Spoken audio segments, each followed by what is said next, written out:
Hello, everyone, and welcome to another exciting episode of the new Attack of Opportunity. Now, I think we're like 3 episodes in on the new Attack of Opportunity, and it's still been the same shtick. I mean, I asked a lot of similar questions. The guests have been great, and on the spot, on the fly, we've been inventing questions, trying something different. But when you're talking to music creators for ambient music for tabletop RPGs, when you talk to tabletop RPG creators that do podcasts, you know, you're going to expect a lot of the same wheelhouse. I started playing Zelda, and then I even find myself jumping on them with my Attacks of Opportunity with very similar, if not the same, stories. So how can we branch out? What there's somewhere out there, a content creator that's still in our wheelhouse, but maybe something a little different, something a little new. But before we introduce our guest, I would like to introduce today's co-host, our future Starfinder Dungeon Master, Game Master, Mr. Rob Hammond is in the house today. Hello, everyone.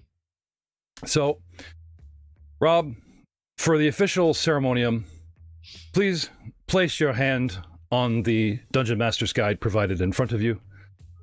I'll use a Starfinder RPG. It's all good. Okay. Yeah, I guess that would make more sense. Do you solemnly swear to put your players, the game, and the audience over your own complex first? My Godplex can absorb them, yes. Fair enough. Do you solemnly swear to be as entertaining as possible without losing your temper? Now, you're allowed to get upset with players, but without sort of taking your toys and going home. Well, considering the toy is my world, if I go home, there's no game, so I would never do that. And finally, Mr. Hammond, do you solemnly swear to be nice, because I've not been a player in a long time and I really want to play? Please don't make an example right of me. Now, the rule of fun will abide. But like I said, we'll draw the limit somewhere. But like I said, I'm sure I can make it fun for you and give you time to relax for a change. Oh, that sounds splendid. Thank you. Congratulations, you're in. Welcome to my new co-host of the Attack of Opportunity show. Today's guest is, again, we are reaching across the pond, little hands across the water. We have had the distinct pleasure of interviewing some European podcasters, content creators, music, actresses, actors. Today, someone very near and dear to my heart for what he does, Mr. Devin Knight. No, I'm sorry, he's not answering my calls, but he is one of our sponsors. Devin Knight's Competition. Yes, we're going to play that game. You can find this guy's work on roll20.net. He sells awesome interactive miniatures that animate and move, interactive galactic website creation. It's really hard to explain, so I'm going to run a little video for a minute and a half, and then you can meet the man.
So you have just had a glimpse at some amazing virtual art that you can purchase really cheap, actually, on Roll20. The 2D storyteller himself, Mr.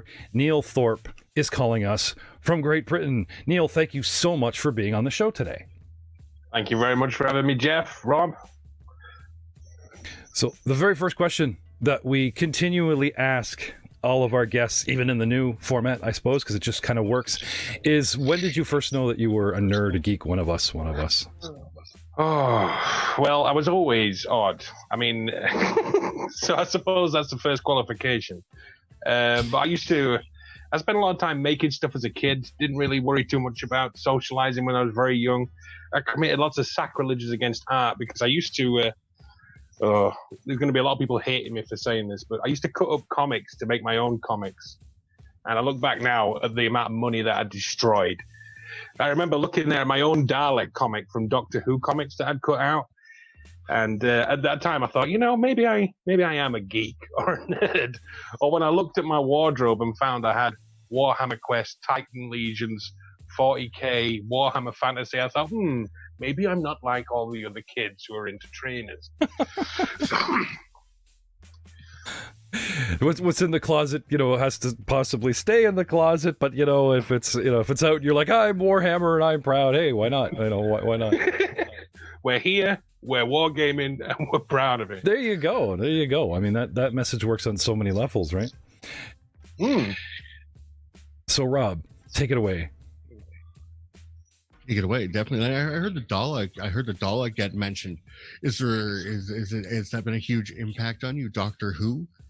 Well, the weird thing is my dad introduced me to War of the Worlds, the audiobook, and a couple of other sci-fi things when I was a kid.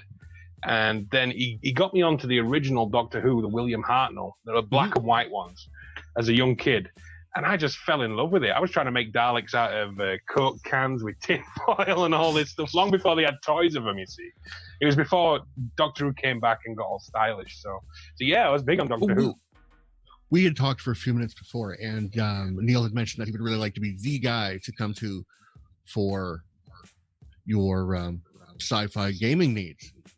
And like I said, there's not as much competition out there as I'd found. When did you first start designing this? Like, obviously, did you ever run your own games? Oh, yeah. I mean, I started out on Buck Rogers was my first role-play game, and but I didn't run that. A friend of mine ran that. And then I played some Dungeons and Dragons and Shadowrun. Played a lot of Shadowrun. I love that game.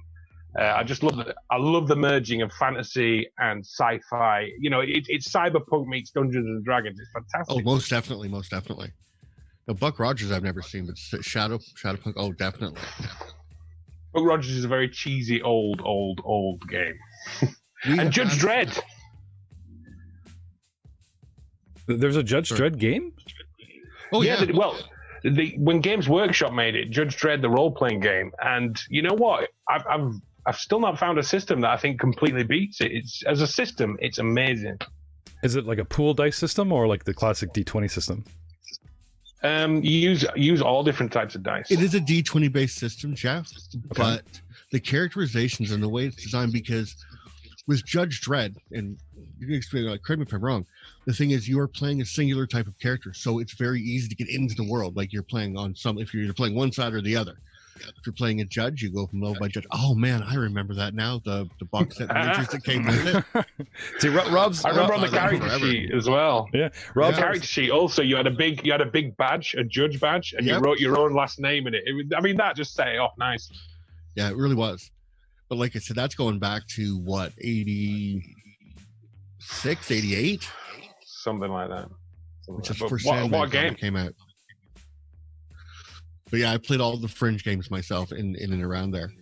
And this is why we brought you on today, because Rob's our sci-fi guy. I'm kind of like a 60% fantasy, 40% sci-fi. I love sci-fi. I have a big dose of it, but it's like to talk to Neil in his own language, also because Rob knows programming and some of the hardcore, some of the actual virtual art that Neil presents for sale for you all out there. Rob understands the sort of, shall we say, the dynamic composition of what one goes through. And what it takes. A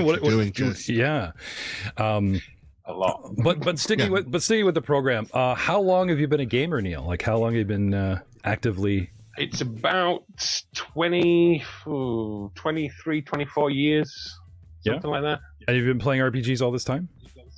Yeah, RPGs, war games. I worked for Games Workshop for a brief time. I did my biggest stint. I have to say, was World of Darkness. I was a storyteller for that for a good between 7 and 9 years, and we did a lot of live action role play. Have you guys ever done any live action stuff? I've not LARPed myself, but I have quite a few friends who do. Yeah, actually, Andrew Stifler, who introduced us to Pathfinder, is a LARPer, and I've watched a couple of good movies. There's Unicorn City, and that type of thing that has a lighthearted look, at it. And then we've seen videos that Andrew made at the park, kind of thing, with this group. I see it like a How to Host an Evening of Murder. Remember those box sets, and somebody murdered and you have a dinner party, you give everybody their bit and they're like, oh, look, I'm Casanova James and this is what I know about the murder and I should avoid him, hit on her, blah, blah, blah. But the whole night was up to you to role play out. And I always wanted to do one of those and we couldn't get everybody together to, that type of thing. Because you get the role playing game together, we'd be like, well, let's just play D&D. Yeah, the time constraints would do us in, right? I mean, really, the time constraints. We don't have time to prepare for something on that scale. Although, I suppose if you'd gotten into it in the ground, it would be different. I was really lucky, though. I mean, when I got about 17, 18, I realized that I was from a town where there was a massive role-playing group, and they were all really into it and really loved it. So... Which town? Our live games. Huddersfield. Huddersfield in the north of If you don't mind dropping names, like I said, maybe just because my mom's British from North London, as I told you, and I was raised on British culture, so I just love hearing about, Well, Yorkshire, for want of a better word. Okay. So when we first started out, I was bouncing from different role-play games because there were so many to choose from. And I love fantasy, but I also love sci-fi and the World of Darkness massively. And we did all kinds of live action games. I'm talking about there's a traditional LARPing, that is called The Gathering in England. There's also another one called Renewal, where you go down for a weekend and you'd be there for like 3 or 4 days, and you're talking like 8,000 to 10,000 people all camped out, and they're all in different factions. And then at the last day, everyone has a massive war. That's quite exciting and terrifying when you're being crushed in a unit trying to fight. But then you've got the White Wolf live action, which is more along the scale of about 10 to 30 people was our average between that. That's how we usually averaged out. And that became really popular. And at the time, this is a long time ago now, but that was when second edition Vampire had just come out and they were releasing the live action books. But there were games popping up all over the country. And it got to the point where you could just take your character to another vampire game somewhere. Like, oh, I want to go see what the vampires are like in Manchester. You pop along, you go in their game, talk to your ST, and boom, you're into it. So it was like this national game was going on. And running a big game like that, because I ran Werewolf for about 7 years, and running a game like that is totally different to running a tabletop game. You can't do the on-the-rails style adventures. You've got to freeform it a lot. I like that. That's the Vampires of Manchester. Rob, I'm writing that down. That's got podcast material. I mean, that's good. Yeah, man, I want to suck your blood. I just like it. I'm sorry. Go ahead, Neil. Just that really struck me. The Vampires of Manchester. And Sheffield and London and all over. One of the weirdest live games I did play though. Have you ever? This is old Star Wars WEG, but they brought out a live action book. And they wrote that very much like a murder mystery. I ran that for one game, and that was absolutely amazing. I remember the WEG Star Wars. The WEG Star Wars was the first RPG Star Wars that had all the D6 pool, but they had DCs. You had a DC of 20 just to wield your lightsaber, or the GM would have you lose an arm or appendage, and so you had all these Padawans that were. War amps, losing their keys and stuff, that kind of thing. But no, remember that. I just love the fact that this was going on worldwide. Oh yeah, like our 80s and 90s, or this is like so much in North America is just we're in our own bubble. It just doesn't occur to people that there are vampires in Manchester LARPing away, and that's vampires all over the world at one point. And then the werewolf games started picking up. So there was werewolves and vampire games, but in the setting, vampires and werewolves are like mortal enemies. So there were a few times where the games would actually clash, and you'd actually have a big war between these two games. Sorry, go ahead. No, there was a lot of folk stories at the time. Like there was more than one game going on in Manchester, and one of them was considered a bit rogue and outlawish because rather than actually just do the paper scissors stone, which is the system for Mind's Eye Theatre Live, they were actually like playing it out on the street and bringing on like replica guns and throwing people through windows and stuff like that. And their game closed down, funnily enough. But, Wow. Yeah. Look at this. I've seen some intense gamers over the years. Yeah, like you're making fun of the rock, paper, scissors where our guys use foam swords, but obviously in Manchester, like they can take it up a notch where they've got like the little airsoft guns or whatever going on. That's good. Some people went too far. I realize I've posted a list of questions for Rob, which is so dated, it doesn't really suit what you do. Well, because, like I said, you were generally talking to people who are doing close to the same thing that we're doing, right? Or creators for games that we've had. So we got to kind of tailor it to suit you specifically. Like, there's so many questions that we probably haven't even thought of yet. Yeah, that's my biggest. Well, let's just run with it. See where it goes. Well, like I said, as a role player, is there a go-to class or race or alignment or personality type that was really your go-to, like all through? What your favorites are. I have two kind of things which I enjoy playing, and I usually end up creating whatever game I'm playing. I like to play something crazy or chaotic. Like one of my first vampire characters was a vampire called X, who was a Malkavian who. He was just completely bonkers. Or usually, but the thing I like to do more than anything is I like flaws. I like people playing characters who are broken in some way, because that way I've got an arc to play through at some point. Even if the GM doesn't put it in, usually the events will help me deal with that arc. But I've got something to fix about them, if you see what I mean. No, I totally agree. Like the new oracles in Pathfinder, where you had to take on some kind of shtick, like they're very stereotypical trope. The blind oracle, the one that's I want to say lemur. I think it's leper. Don't get near cliffs. Sorry.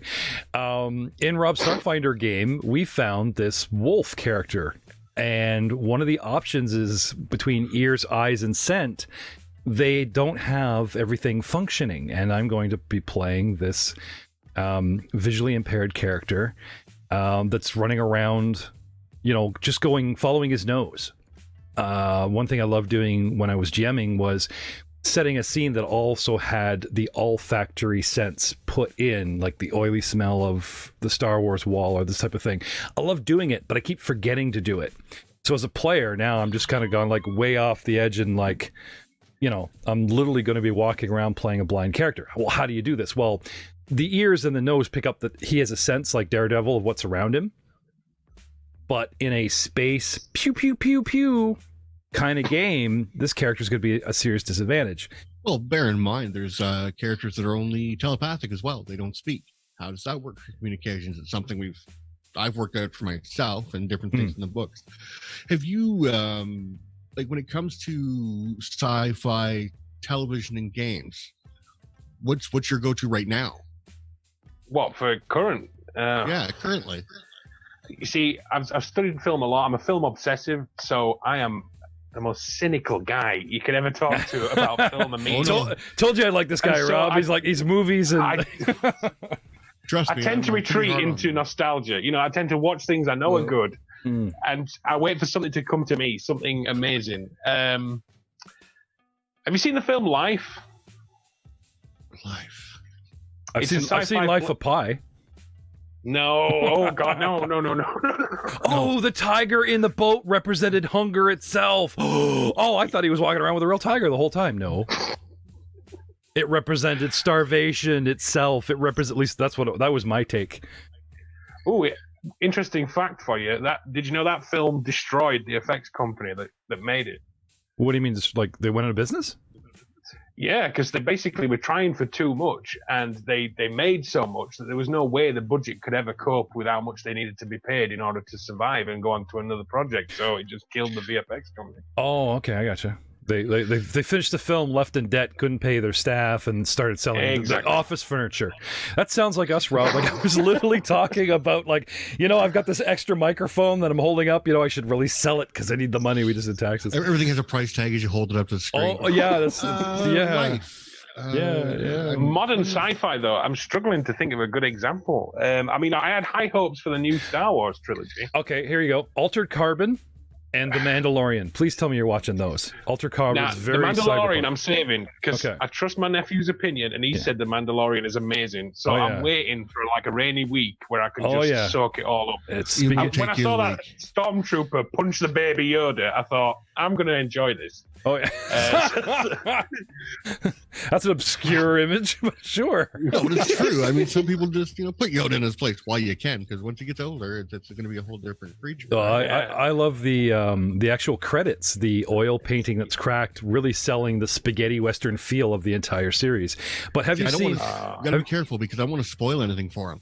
No. But putting into a subgenre can't be spoiling. Come on. I just took a genre and went a little subgenre, just spaghetti western. Come on, it's not so bad. Yeah, I can see it that way. I like spaghetti western. There you go. Altered Carbon. My wife and I love this. Total cyberpunk. Come on, have you seen Altered Carbon? I love cyberpunk, but am I getting my series mixed up? Is Altered Carbon the one where people can be reborn into new bodies? Yeah. Yes, they get re-sleeved. Yeah, they put their consciousness into a chip, and then your consciousness is free to be put into any kind of sex toy, doll, gun, or people.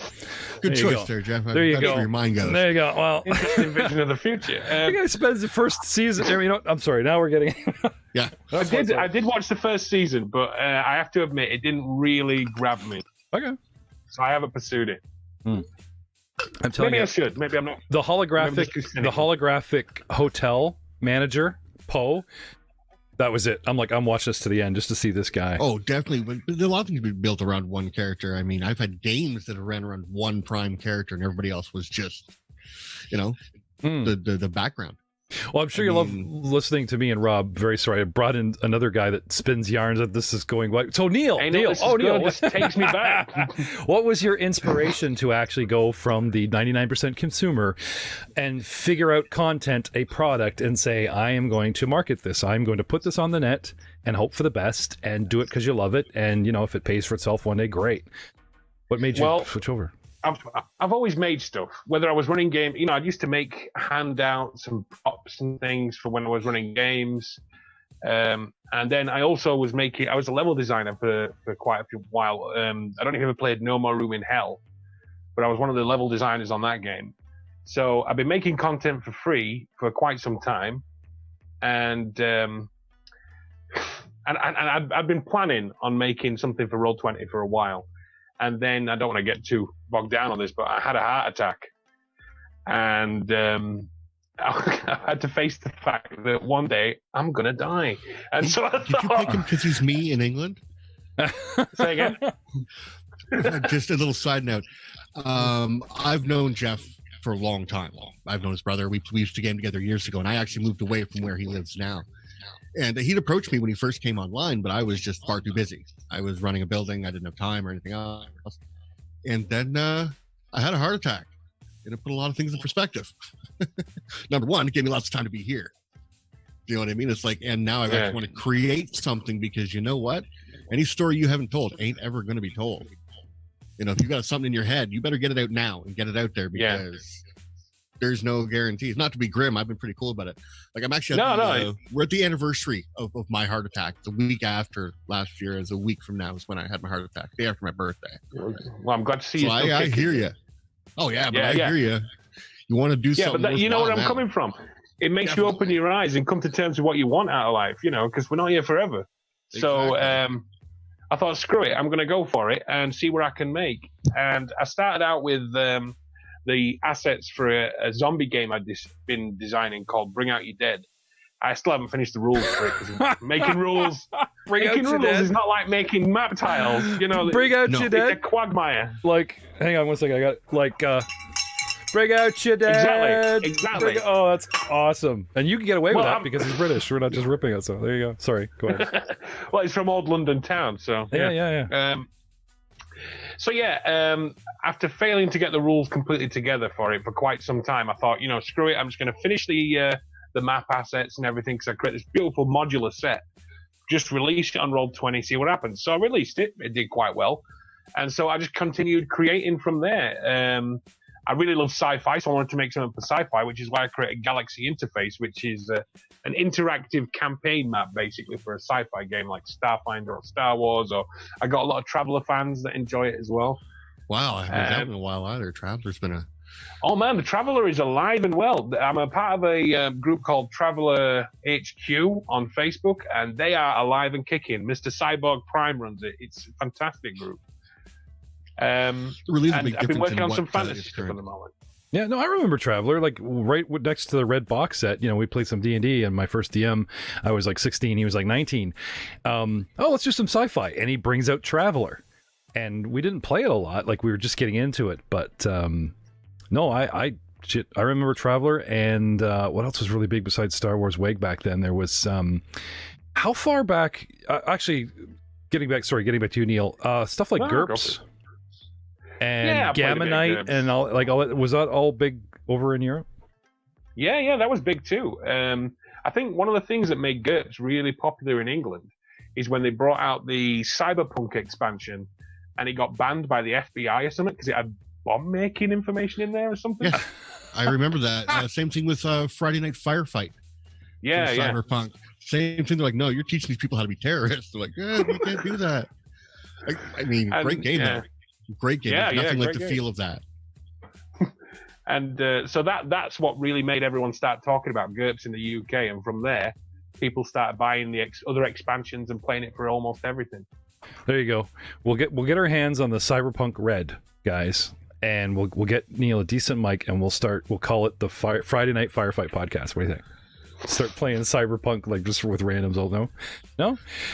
Actually, Cyberpunk, a game like that, is one of those few games where you could, with the scenario of Friday Night Firefight, you could literally pick up random players. You didn't have to have a solid group, because you could, as long as they had characters made, you could literally pull them in from anywhere in the city. So it didn't matter. It was like running really on the GM. Yeah, it's like a movie, like running a crew. I've got a crew, right? And he just runs around for 5 minutes. Everyone goes, "Son of a bitch, I'm in," that kind of thing. Yeah, and then he dies. Yeah. So Neil, like we're joking and harping, that you're in Europe, that you're in Britain, but where do you actually create your content? Where does the magic happen? What do you mean geographically? Like, we know you're in Britain. We know you're in front of a computer. Is there a certain type of computer? Is there a certain type of software that has to be used? Can you take us on a little journey here? I always need 3D software, and I always need 2D manipulation, and sometimes maybe a bit of VFX software, especially lately with animation packs. That's the only way to really get animation packs that you can customize onto roll. Make GIFs through 2D software, but they tend to be quite unoptimized and therefore lag the system out. Rob, please translate to layman's English. Sorry, I forgot. That's why he's here. That's why he's here. No, what he's trying to say is, like, there's so many effects and stuff he's trying to achieve. It's not one piece of software. It's finding the software that communicates with his end result.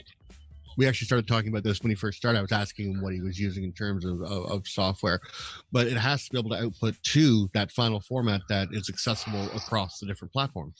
There you go. Also, I'm starting to move into Unreal Engine. Yeah. If you've played any Unreal games, that's going to be a big one. Now, can you give us a list of video games that are on the Unreal Engine? Yeah, come on. The list is longer than your arm. I know. Yeah, but just for if you played a game in the last few years, you probably played the Unreal Engine. Okay, because I know there's like Battlefield 4 used the Frostbite engine, and then there's the Unreal Engine that does a bunch of the games that look like they're a little cartoony. They look a lot like Warcraft and Fortnite. That kind of thing. Do those run on the Unreal Engine? Do you know? That one I'm not familiar with. Star Trek games. The Harry Potter games. My God, it goes on and on. Okay, well, there you go. Like BioShock was all done with the Unreal Engine. There you go. Okay. Now, just looking for Deus Ex, the Invisible War. Okay. Again, the Unreal Engine. Okay. That's good. The other one, Magic: The Gathering Battlegrounds. Okay. I knew Red Steel. In many ways, it's the dominant engine around. Deadly Shadows. Yeah, one of the first things that Eidos did with the Unreal Engine. Oh, okay. There you go. That's where you get that different feel to the game. Granted, the clipping was bad, but I'm not going to go there. So Stuff I didn't understand then about games, I understand better now. Neil, how long have you actually been creating and posting this content all the way back to your freebie days? Well, all the way back for the freebies. I started making levels for Left 4 Dead 2 just as it was. The Maroon and L team in 2000.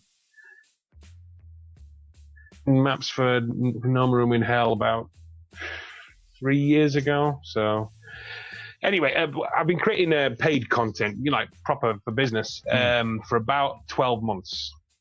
Okay. And I wish I'd have created more in that 12-month period, but no. I'm also trying to create a workflow. I'm also trying to create a workflow which I can regularly get things out, because the thing is, coming from a VFX background, in VFX, you don't stop working on it until it's perfect.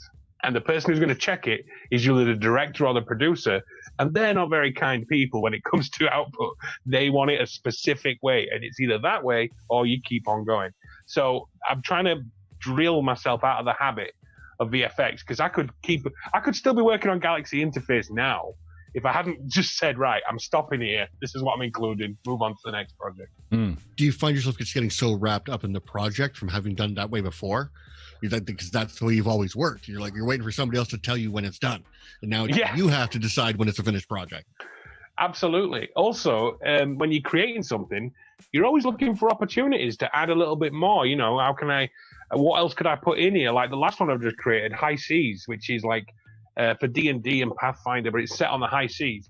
When I started out for that, I was just going to create a ship with animated water. I was going to include a kraken, but next thing I know, I'm like, oh, well, if I'm going to include a kraken, I'll include a mermaid. If I'm going to include a mermaid, I might as well go the Jaws direction and include a shark. And if I'm going to have a shark, I might as well have an island. And if I'm going to have an island, I might as well have an entrance to a dungeon. And if I'm going to have an entrance, and on and on and on and on. That was a good rant.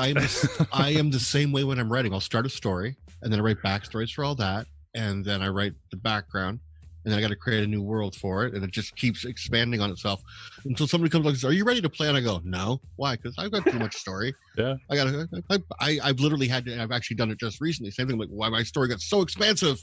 I was like, well.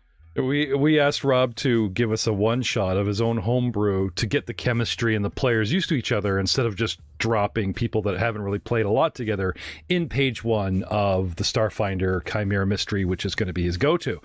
I got this. And every time I've tapped back to Rob, he's like, expanding. No, there's more.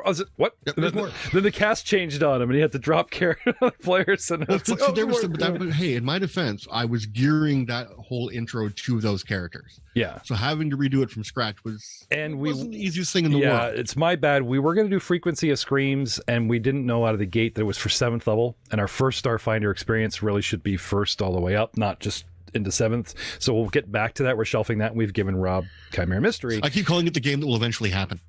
Yeah. Right. Game when I get there. On a Monday night, opposite Star Wars, we're going to live stream it and everything in a couple more weeks, Rob. Not soon. Countdown's re-begun again. I'm on it. Yeah. We digress. Yes. So besides posting to Roll20, is there anywhere else we can find your content? Not yet, but this year, as part of my plan to keep things moving, I'm expanding to Drive-Thru RPG, and I'm going to be also expanding to Fantasy Grounds. Hopefully, I've got to look into that a bit more about the application process. But I also want to start a Patreon, because I want to create animated battle maps for sci-fi games, and I want to create. You might have seen that there's animated battle maps out at the moment for Dungeons and Dragons that you can use on a TV in your living room if you've got it laid down.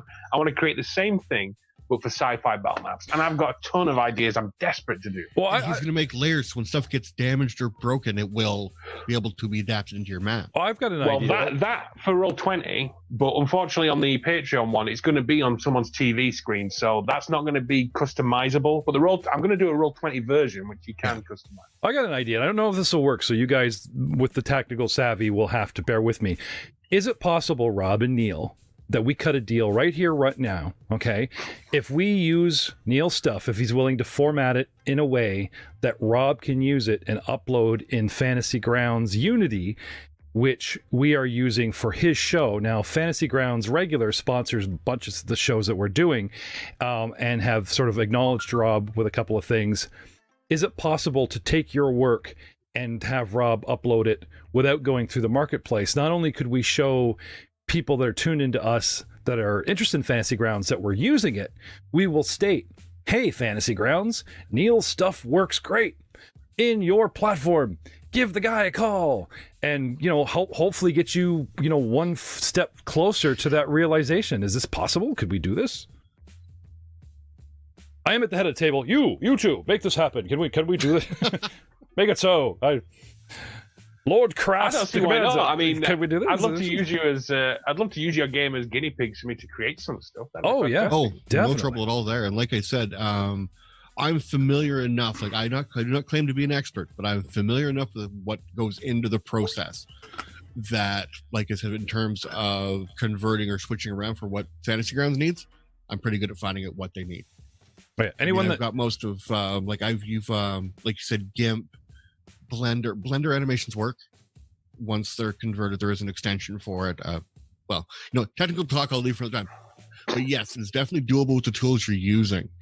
Because, like I said, I've recently delved into doing it myself. But like I said, it's hard when you don't have a background in animation and visual effects. Like, I know what I want to create, but I don't have 3 years to get the chops to do the quality of what I see you're doing. As I said, I came across your 2D stuff a while back when I was looking for sci-fi stuff, and it just blew me away that it was animated. Thanks, because there's just most people stop. And I love Devon Knight's minis too. Don't get me wrong, I love Devon Knight's stuff, but the feel that you get, the one with the tome is opening and the sigils are right in the book. You like that? Oh, that is.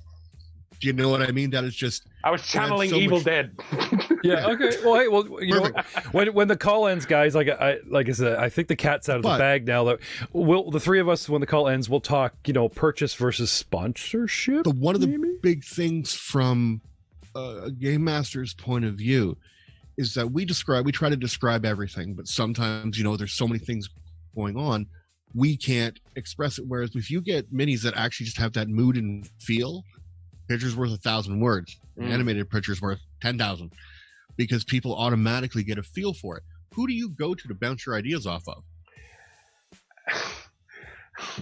My insane self, the voice in my head. You broke him. No, it's very familiar. I have a monologue in my head right now. Yeah, exactly. And also, what I also tend to do is I do what I do anyway, which is watch old films that I love, films that give me. It's like that book you were talking about. That's from Necromancer's Legion pack. And when I was thinking, what evil books have I seen in films that look really cool? And I just remembered on Evil Dead 2, the intro, where you see the pages flipping. Just flipping over. Yeah, and it's writing itself. And I thought, that's what I want to make. And that's what I did. Looping gets difficult because you can't have your loop being too long. So effectively, that's one page turn with the writing coming down. But as soon as you get it in there, it's looping, so it's constantly. That's good. Where can we find you? What social media outlets are you on? If people want to approach your business, or just Facebook gush over you. Twitter are my main ones. Okay. I'm going to be getting on Instagram as well. But as I'm over 40, I look at things like Instagram where everyone's really pretty and with big lips, and I just think, right, I need to figure this out before. Well, just actually, that's our niche. Yeah, that's our niche. We're old. Well, yeah, older. Okay, realistically, if you can remember when the original red box set of D&D came out. Yeah, not speaking for my daughter, my son-in-law Jay Tamlin, or Aiden Willems, who all star in several of our shows, and they're like in their early 20s, like 23 to like 25. Might argue with you, but yes, let older people come and play with us. That's what the big thing is. Yeah. Anyway, but you know what? They do such a great job of what is current. It kind of gives you a check. You know what I mean? Because I'll be honest, I got bored. If I get bored with what's on TV, I'll stop watching it, like whatever's new. And then I actually have a hard drive that is just everything Doctor Who, beginning to end. I've got it all. Even the remastered episodes, lost episodes that were gone, I've managed to find a bunch of those.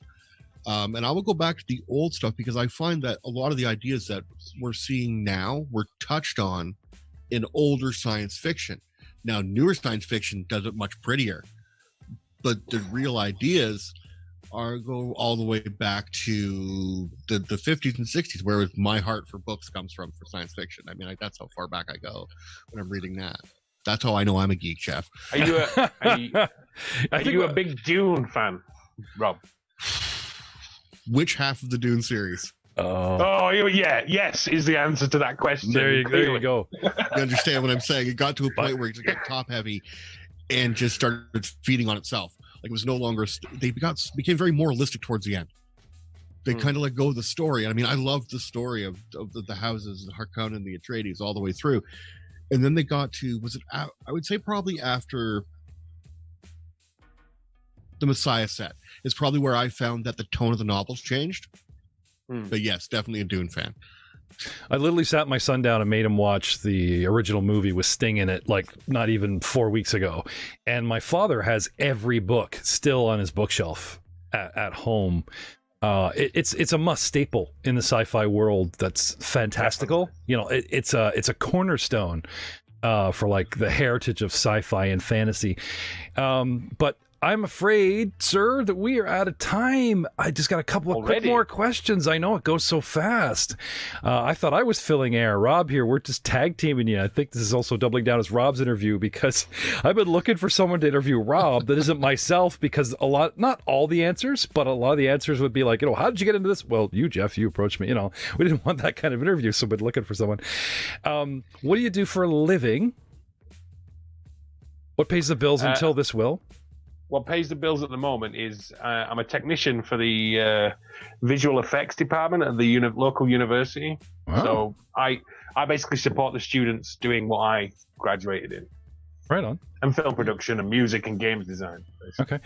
And is there a content creator like yourself that does this type of thing that you pull inspiration from? Is there someone in the community that you're like, this guy's doing great work?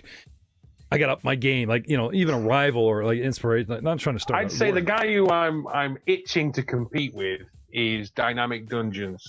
He's the mountain I've got to climb, basically. The guy making animated battle maps. I admire his work deeply. What was the name? I'm wanting to basically Dynamic Dungeons. Dynamic Dungeons. Okay, sorry. And I'm wanting to compete with him, but I want to do sci-fi, so I won't be really competing with him, but I want to be at that level. Yeah. I get it. Like I said, I've countlessly mentioned the Glass Cannon podcast that I adore and still a fan of, and stop listening to them. What? How could you be a fan? I got so much going on. I really appreciate what they do, but I just could barely follow their work anymore. They've got so much going on. I got so much going on, but it's like they're the bar that you want to climb to, at least chin up going, I'm relevant.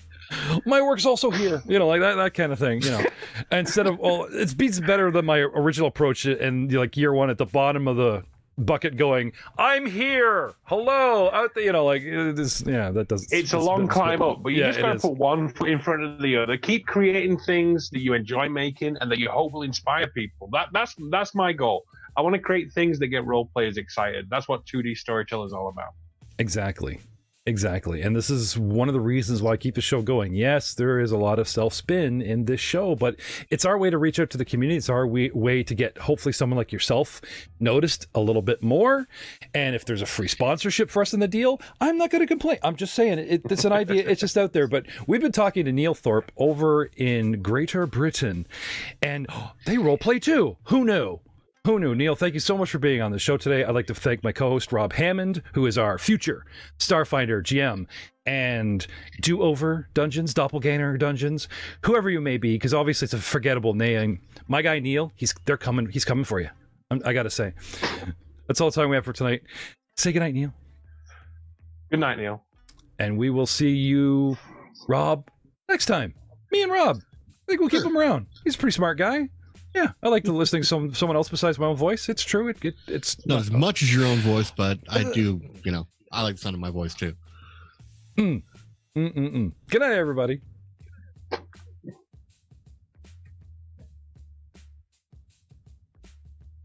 It's not going away. Can't find the. There it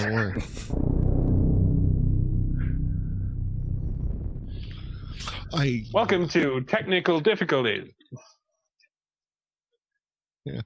I have a question. Now, you mentioned Dune. What do you think? Have you read all the Asimov novels, all the robot novels? I haven't. I read the